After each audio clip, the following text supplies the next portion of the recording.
What do you actually achieve by doing this course?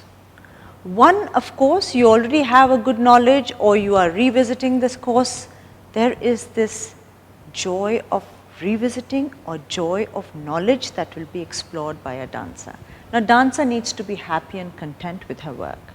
This course will bring that element of confidence when you revisit something, or the element of challenge when you start something new.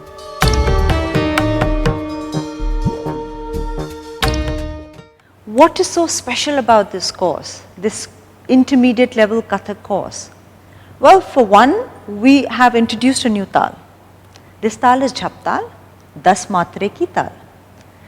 That is in the technique aspect.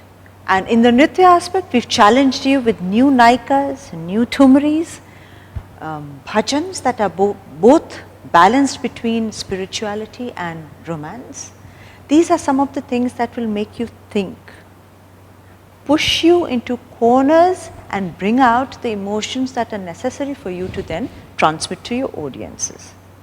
So yes, there is a challenge lined ahead. Make sure your basics are ready for you to absorb and build your stories as you go higher.